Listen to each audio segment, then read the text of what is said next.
Hey, I am Brett Lee Clark, and this is my channel. In today's video, I am going to rank the Scream films. If you're new here, hi, I am Brett, and I make random videos.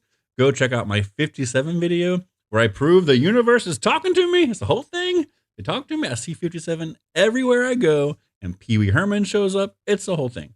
Also, I have 7 motives for Scream 7, where I prove that we don't have to keep doing the same tired, played out thing of making it a previous killer's family member. I give actually 11 motives, not just 7. 11 motives that don't have to do with a previous killer being the family member of whatever. Yeah, you'll see. Anyway, let's get into ranking the Scream films. And real quick, while you're thinking about it, go ahead and click subscribe.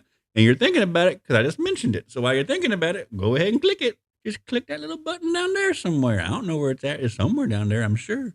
But yeah, let's get into the ranking the 6 Scream films. Let's do it. Come on. So coming in at number 6, we have Part 5. Now, if you watch my previous video of my review on Part 5, you would know why I hate Part 5. Part 5 is just, I appreciate it for bringing the Scream franchise back, right? I appreciate it for that. But it's just so like everything just falls into place. Like, how did they know Sidney was going to track the car? Had she not tracked the car, how are they planning on getting Sidney and Gale there? So that makes 0 sense, because if she wouldn't have tracked the car, they would have never got there. Also, with her tracking the car, she could have easily just called the cops and said, hey, go to 261 Turner Lane. That's where the killer is going to be. Me and Gale are going to go eat In-N-Out Burger. You know, like, it could have easily been that way. Like, they had no guarantee that she was going to follow them. Just like Dewey dying, they had no guarantee that Dewey was going to come with Sam. So if Sam would have came by herself, who would they have killed? Because they wanted to save Sam and Tara for the finale, the end. So who would they have killed in the hospital? Because they wouldn't have killed Richie. So that whole scene is pointless unless Dewey comes. Yet they didn't know Dewey was going to come. So stupid. And it's like, were you going to were you planning on killing Tara in the beginning? Because if you were, like, what if Sam never came back? Like, it's just so, I don't know. It's just like a lot of like, oh, it just so happens that it worked out. It's just weird. It's just, there's a basement in the house. There's not a basement in the house. That basement door is the same door they kept Sidney's dad. So it's like, is that a basement or is that the pantry where Sidney's dad was held? Because Stu walks backwards into that same door that is now the basement. So it makes 0 sense. Also, I hate the fact that it's like shot super close. Like, you rebuilt the house and you redid the kitchen and all this stuff to make it look like the original. Yet every shot at the end, like this close to like Sidney's face, where you can't see any of the actual kitchen. It's just all tight shots the whole time. It's like, what? Like, if you're gonna remake the set, show the set. Like, pull back, give us more like a wide shot to see it all. Part 5 just gets on my nerves. It's just too easy. And like the Chad being chased outside, clearly as a set. That grass looks so fake. It's like, oh, we're going to get some extremely green grass and throw some leaves on top, and everybody's going to believe that's the outside. Like, who was that set decorator? It's terrible. Ugh. It just looks like a TV show. Like, actually, I think the Scream TV show did a better job of creating an atmosphere than Part 5 and 6 did. It's just they're both very flat. A very TV show writer. I say all the time. It's written like a TV show. It doesn't make any sense. Anyway, so that's my number 6 is Part 5. And then coming in at number 5, we got Part 6. Why Part 6? So Part 6, it's better than Part 5, but it's still very flat. It's still like, you can just tell it's not filmed in New York. It's New York during October, yet it's green. You got greenery everywhere. Like when they're out in the park, which I guess is supposed to be like Central Park, it's like super green, even though it's supposed to be October. And the fact that it's in October and during Halloween, yet there's not but much set decorating of Halloween. Sure, there's people in masks and like Halloween costumes, but like none of the sets really have like that much Halloween happening to where you almost forget that it's Halloween time until you see them on the subway again. I don't know. And then like, the killer's trying to frame Tara and try to frame Sam, yet they chase her into a convenience store or a bodega where there's security cameras, there's witnesses, and it's like, clearly you're not going to kill Sam or Tara in that bodega because you want to save them till the end. So what's the point of that scene at all? it's like there's zero stress in that scene because you're not gonna actually kill them. The Ghostface would not shoot them both with a shotgun, and then what? The movie's over. That you don't want to tell them why you're doing it. So then, what's the point of doing it if you're not going to tell them why you're doing it? So it's just like that whole scene makes zero sense. And then it's like, oh, we think you're the killer, Sam. How? There's multiple witnesses that escaped that gas station or convenience store, and so they would have said, no, we saw the girl get chased in by the guy with the ghost face mask. I'm sure that camera in the corner can show that same footage. Like, makes zero sense how they're trying to frame her. And then the fact that Gale doesn't know what Richie's family looks like. No one knows what Richie's family looks like. It makes zero sense. And is Kirsch the real last name? Because even as he's a kid, and they show his old footage at the end, it says Richie Kirsch. So did he change his name? Because even when he was a kid, he went by his last name is Kirsch. So Detective Bailey, is that his real last name, or did he change his last name? And you can change your last name and become a detective at NYPD. Like, what? And then your daughter dies, but you're a detective there, so no one's ever gonna see your daughter again, even though she's still alive. And then when she's in her room having a conversation with her dad on the phone, like, oh, but you're the police officer, blah blah blah blah. Yet no one's listening to that conversation. Not one person is listening to that conversation. And a Ghostface is standing there. So that's either her dad or her brother, right? Yet she's having this fake conversation in order to throw the audience off, not to throw anybody else off because no one's listening. So it makes zero sense. It's like, what? And like the opening, it's like there's no chase scene. It's just, oh, we got you in the alley. And then now let's follow this guy, Jason, to his apartment to where there's not going to be a chase scene either. It's just a really long, drug out talking scene. And it's like, sure, the first time you watch it, it's a little intense or whatever, maybe. But then the second time you watch it, it's just like, okay, this is boring. Just like in part four. Like part four kind of wears you out if you watch it multiple times. That the opening has it's 3 openings in one.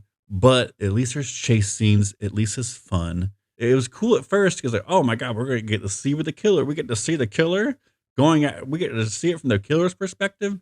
That lasts not even 5 minutes, you know? So now when you go back and watch part 6, I'm just like, sometimes I just fast forward to the beginning because I don't care. I'm just like, okay, I've seen this enough. Also, part 6 is a direct copy of part 2. It's like, oh, the killer's son from the previous one, it's their parents. Like, it makes no sense. And how did Gale not know who they were? Like in part 2, she says, I've seen pictures of you when it's revealed that that's Nancy Loomis. But then Sidney says, well, she's lost 60 pounds and had a makeover. So it's clear that, oh, that's why Gale doesn't recognize her. But Gale doesn't recognize any of Richie's family. No one did any research on Richie's family after part 5. No one knows about his siblings. Yeah, I can name Ted Bundy's family. You know what I mean? Like any other serial killer in this universe, in this world, you know all about their family life and their home life. Yet, for some reason, we don't know anything about Richie's life and who his family was.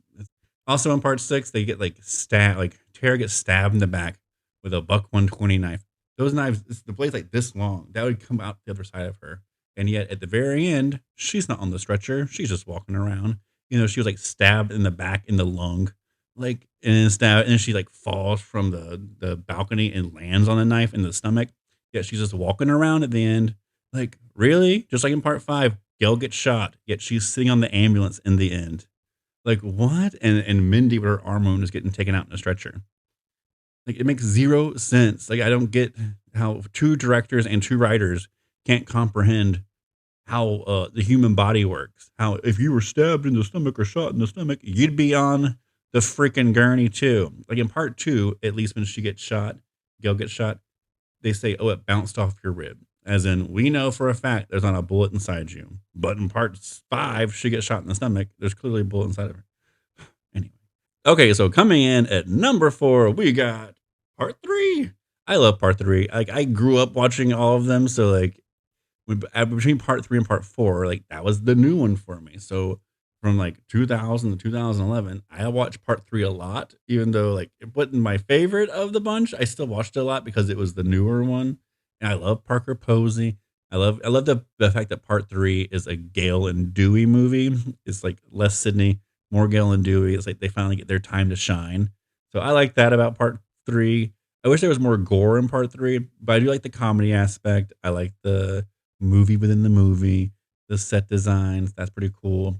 Um, I don't mind the killer being her brother. I think it's a good. I mean, her mom was a maybe she's a slut, just like her mother. Her mom was a whore, so it makes sense. The only thing that is weird about part three is like they try to make it that um, Roman uh, did part one in a way, but you can look at it two ways. You can look at it as one as Roman helped them do everything in part one, right? Or Roman helped them only kill Maureen Prescott. He only helped them do that part. And then he even says in the movie at part three, he says, I didn't know they'd make a movie of their own. Almost as though after they killed Maureen, he left and he didn't know Billy and Stu were going to do their own, like Casey to the ending. You know what I mean? He didn't know that was going to happen. Or he could have meant I didn't know they're going to make a stab movie after all it happened. So it's two ways you can look at it. But I'm pretty sure what he meant by that was he didn't think Billy and Stu were going to continue doing it and try to make a movie of their own. He just thought it was a Marine only, like one and done situation. That's how I look at it. Anyway, I like part three. It's fun. I laugh a lot in it. We got Carrie Fisher showing up. I love it. I love part three. So it's like close to my heart. Anyway. Also, Gale's bangs in part three. I know you hate them. I know people hate them, but in real life, we always have bad haircuts, right? In real life, everyone has a bad haircut every now and then. So, like, you don't know when a killer is going to strike. So it's plausible to have a bad haircut when a killer strikes. See, of course, Gale didn't want to have bad bangs when the killer struck next, but it happened. She was trying to grow them back out, and here comes the killer. Makes it more real life like, right? Because we can't guarantee we won't have a zit when something crazy happens to us, or we won't have bad hair when something crazy happens to us. So I kind of like the fact that she has bad hair in part three. So yeah. Anyway, coming in at number 3 and number 2, because we only got 3 left. We got 1, 2, and 4 left. So obviously one's gonna be one, right? Like which one's my favorite? I like them both almost equally, right? There's stuff about part 2 I don't like, and there's stuff about part 4 that I don't like. But overall, I think they're almost equal in being great sequels. But part 2 drags a little bit in the middle, like around when Randy dies, around like when she's doing like the play, and the play director's talking to her, and when she's when Cotton's getting interviewed by the cops. And it's just like a weird drag for about just like a 10 to 20 minute like boringness in the middle of part 2 that gets to me. I'm just like, this is the only reason it's hard for me to watch it back to back to back to back. Whereas part 4, I like all of part 4 except for the end, because I feel like Sidney just gives up. My favorite part of the Scream movies is like the ending fight scene, right? Like she kicks ass in part 3 and part 1 and part 2. She kicks ass. But in part 4, she just gives up. She just gets stabbed twice by Jill and collapses. It's like, that's not Sidney. Like, she would have thrown some punches at least. Like, I just wanted, like, as soon as Jill gets through her spill, Sidney throws a punch or two and then gets stabbed and collapses. Just some type of fight, and then have Jill do her whole, framing everybody's thing and beating her. I'm kicking my ass. Have Jill do that. And then go to the hospital. Sure, Sidney and her fight at the hospital, but it's still not the fight scene I love. Like it's not the Scream fight scenes that I grew to love. So those are my two like things. It's like, do I want the boring? Do I prefer part 2 in the boring middle with the fun ending fight scene, or do I prefer part 4 with the boring ending fight scene?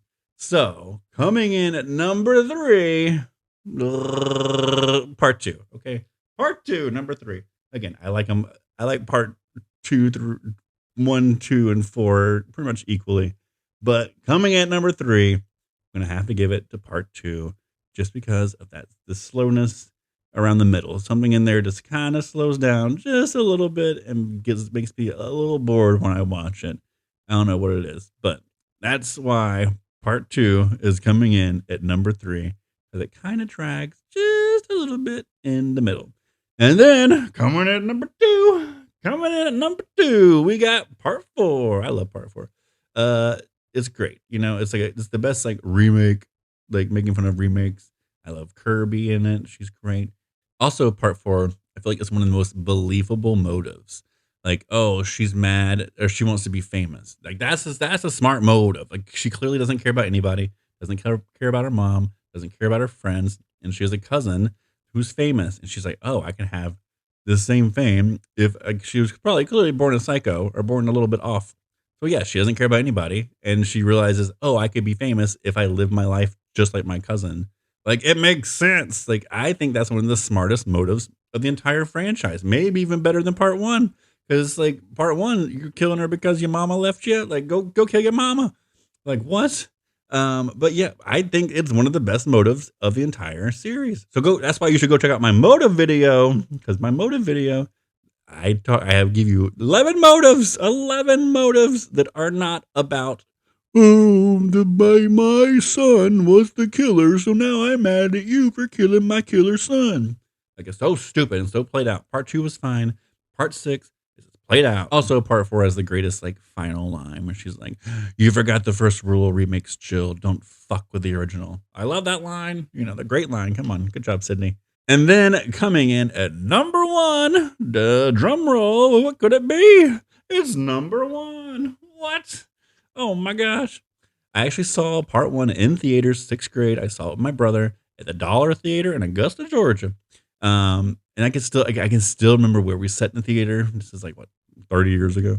I can still remember where we sat in the theater, and there was a lady almost like Jada Pinkett Smith, like 2 rows in front of me, and she even said, "Get the caller ID." Like it was so funny, and I can still remember I was just a kid, and it was like my first experience like in a horror movie in a theater, and I was just laugh. Like the lady was so funny, and I was just like laughing my ass off. It was like such a good first experience. Like normally you don't like people talking in the movie, but she was so funny. It was like it was just like for me as a kid, it was like my first experience in a theater with a horror movie and a loud person like yelling at the screen, and I was just like, I agree. Ah, she's telling the truth. Like, what are we doing here? Oh no, and then I love and Sydney having the same bedroom I had. My closet door did the same thing Sydney's closet door did, where it jammed the door. So like I used to protect myself from my mother because she was crazy. And I would do the same thing to my bedroom door that Sydney did to her bedroom door. So it was like, knowing that she saved herself from the killer the same way I saved myself from my mother. It was just like, so it stuck with me instantly. I instantly Scream was like my favorite movie, and I recorded it off of what was it called? Pay-per-view.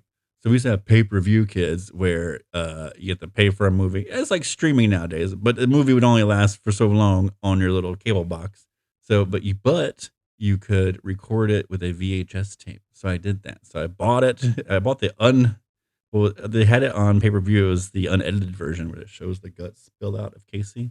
So I had that version recorded on VHS, and I watched that. I'd put it in when I went to sleep at night. Like I used to put Drop Dead Fred in every night, just like push it in my this is middle school. Elementary school, it was all about Pee-wee. But in middle school, I moved on to Madhouse and Drop Dead Fred. But every night I put a movie in to fall asleep to.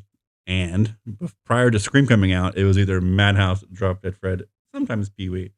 But then when Scream came out, that became my new fall asleep to movie. So I would just push it in my VCR every night and watch it every night as I fell asleep. And then I don't know, from that day forward, I've seen every Scream movie in theaters. It's been like pretty much part of my life from that day forward.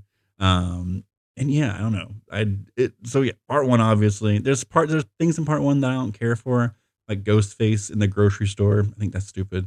Ghostface in the woods, like listening to Tatum and Sidney talk. I think that's stupid. But I don't know. It's fine. It's fine. But besides that, the movie's perfect. Besides those 2 scenes that kind of bother me, that movie's pretty much perfect, I feel like. And yeah, I don't know. Anyway, those are my rankings. When part 7 comes out, maybe I'll redo my rankings and give it another shot. And maybe it'll move the bottom 2 around. I don't know. Maybe it'll be bad. I'm thinking since Kevin Williamson helped rewrite it and is the director that it's going to be good. But you never know. So we'll see. Okay, so that's my ranking of the Scream film. So we have part 5, part 6, part 3, part 2, part 4, and part 1. Yay! If you enjoyed this, I have plenty of other Scream videos you can check out. I have the Goofs of Scream. I have Scream reviews. I have the 7 motives for Scream 7, where I prove you don't have to use the killer's family as a motive. Actually, I give 11 motives. So there's 11 motives for Scream 7 not having to do with a killer's family member. So go check out that video as I prove that these people who are writing this have no idea what they're doing. They have zero creativity because it's very easy to come up with a motive that's not this bullshit. But yeah, and then check out my 57 video where I prove the universe is talking to me. The Matrix is real. It's real. It even shows up in the Scream franchise and in Pee-wee, and it shows up in Drop Dead Fred and Madhouse. All my movies has 57 in them. Even Britney Spears. It's the whole thing. It's crazy. I'm telling you. And yeah, I think that's all I have to say. So I hope you have a good day. Also follow my Instagram at Brett Lee Clark. But yeah.